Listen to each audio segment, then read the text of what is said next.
আস্তে আস্তে আস্তে নাড়াতে হবে। ভিডিও করবে মিমি শোনা মা। গত বুধবার আমরা গিয়েছিলাম মিঠাইদের বাড়িতে। বাঁকুড়া থেকে ফেরার পরে প্রথমে গিয়েছিলাম আমার বাড়িতে, আমার বাবার বাড়িতে। তারপরে ওখান থেকে হঠাৎ মিঠি তো আমার সঙ্গেই ছিল, মিঠির দাদা গিয়ে নিয়ে চলে এলো মিঠাইদের বাড়িতে, মানে আমার ছোট ননদের বাড়িতে। তো ওখানে গিয়ে রাত্রিবেলা আমরা খাওয়া দাওয়া করেছি এবং ছিলামও রাত্রিবেলা। আর এখন রাত বাজে 12টা, আর এখন মিঠাইয়ের উচ্ছ্বাসটা একবার দেখো। মামাকে পেলে মিঠাইয়ের কিচ্ছু লাগে না, আর মামা ওর দিক থেকে চোখ ফেরাতে পারবে না। মিঠাইয়ের দাবি হচ্ছে এটাই যে মামার কন্টিনিউ ওর দিকে তাকিয়ে থাকতে হবে, ওর দুষ্টামি করুক যাই করুক সেটা ওর মামার দেখতে হবে। ওর মামা যদি অন্যদিকে চোখ ফেরায় তাহলে ওর চিৎকার শুরু হয়ে যায়।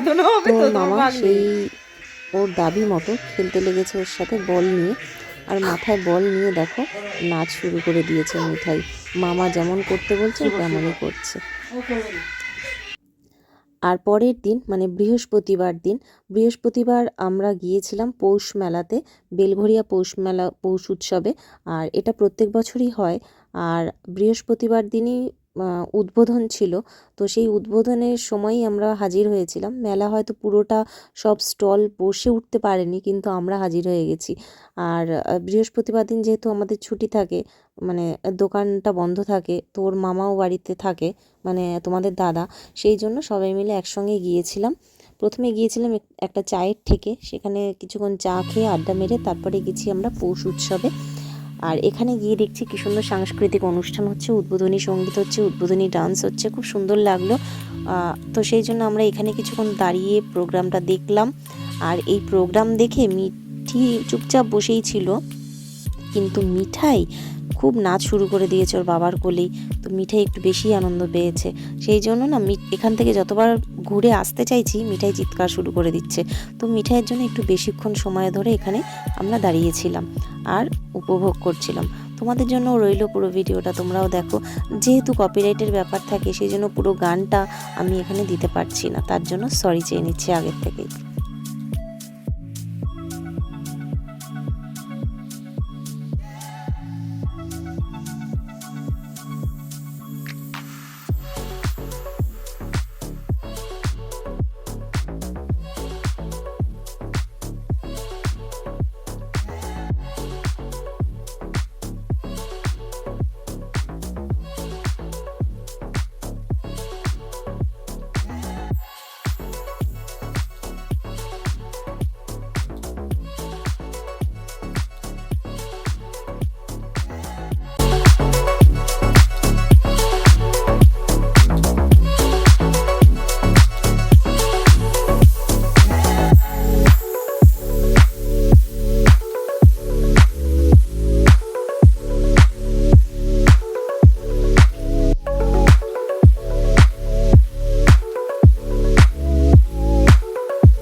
তো এবার আমরা সবাই মিলে চলে এসেছি একটু ফুচকা স্টলে ফুচকা খাওয়ার জন্য। ফুচকা খেয়ে তারপরে কিছু কেনাকাটা করে বাড়ি যাবো। কেনাকাটা বলতে বাচ্চাদের জন্য আমাদের আর কি কেনার আছে, বাচ্চাদের একটু খেলনা টেলনা কিনে তারপরে বাড়ির পথে যাব। তার আগে ফুচকা খাওয়া হচ্ছে, কেউ দই ফুচকা, কেউ জল ফুচকা, যে যেটাও খাবে খেয়ে তারপরে আমরা বাড়ির পথে ফিরবো।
এই এটা নিয়ে কি করবি তুই মিঠি? হ্যাঁ এটা দাঁড়াবে।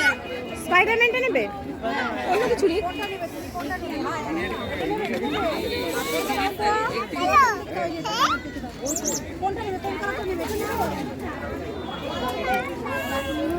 দেখি মিঠাই। ও স্পাইডারম্যান নেবে। গাড়ি গাড়ি ই বাবা ও এই জিলিপি নিয়ে যাবো তোমরা? হ্যাঁ নিয়ে নাও। তো এবার আমরা চলে এসেছি জিলিপির দোকানে। মেলায় আসবো আর জিলিপি নেওয়া হবে না বা জিলিপি খাবো না সেটা কি হয়? তো মেলায় আসলে আগেই চোখে আসে জিলিপি, নিমকি, বাদাম এসবের দিকে চোখ যায়। তো আমরা সবাই জিলিপি নেব এখন, অবশ্যই বাড়ির জন্য নেব। এখানে তো ফুচকা খেলাম, আর বাড়ির জন্য জিলিপি নিয়ে একটু মিষ্টি আরও কী কী আইটেম আছে দেখি সেগুলো নিয়ে বাড়ি ফিরবো, কেননা বাড়িতে আরও সবাই রয়েছে, বড়রাও রয়েছে। তো এখন নিয়ে যাচ্ছি, আর হ্যাঁ ফিরবো অবশ্যই ওই মিঠাইদের বাড়িতেই ফিরবো, কারণ আমরা দুদিন ওখানে থাকবো। তো জিলিপি নেওয়া হচ্ছে, নিয়ে তারপরে বাড়ির দিকে রওনা দেবো সবাই। তো মেলা যেহেতু পুরোপুরি এখনও বসেনি, কিন্তু তবুও ভিড় কিন্তু কম নেই, দেখতেই পাচ্ছ ভালোই ভিড় রয়েছে, আর বেচাকিনিও বেশ জোর কদমে চলছে। আমাদের বেলঘরিয়ার এই পৌষ উৎসবটা বেশ জমজমাট প্রত্যেক বছর হয়, আর আমরা প্রত্যেক বছর অপেক্ষা করি এই মেলাটার জন্য।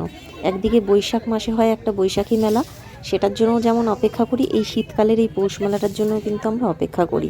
তবে হ্যাঁ, এর মধ্যে আরও একবার আসতে হবে মেলাতে, তার কারণ সব স্টল বসার পরে একবার আসবো, এটা তো শুরুতে আসলাম। তো যাওয়ার পথে রাস্তার ধারে দেখো ছোট ছোট যে দোকানগুলো বসেছে, কি সুন্দর খেলনা নিয়ে বসেছে, দেখতে খুব ভালো লাগছে। ইচ্ছে তো করছিল সব কিছুই কিনে নিয়ে যাই, কিন্তু সম্ভব না। আর তাছাড়া এইটুকু জিনিসের যা দাম, কিনে কী বা করবো। তো আমি তো এটা সেটা সবকটাই নেওয়ার জন্য ব্যস্ত হয়ে গেছিলাম। মিঠির মামা কিছুই নিতে দেয়নি আমাকে, বলছে প্রত্যেকবার মেলায় গিয়ে তুমি এটা সেটা খালি কিনে পয়সা নষ্ট করো, এবার আর কিছু কিনতে হবে না।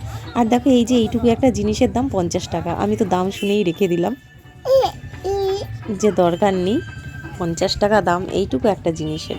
তারপরে যতক্ষণ ব্যাটারি আছে ততক্ষণ, তারপরে ব্যাস গেল। আবার ব্যাটারি ভরো ঝামেলা সেই পড়ে থাকে, তার থেকে না নিয়ে বাড়ি চলে গেলাম। কি বললাম না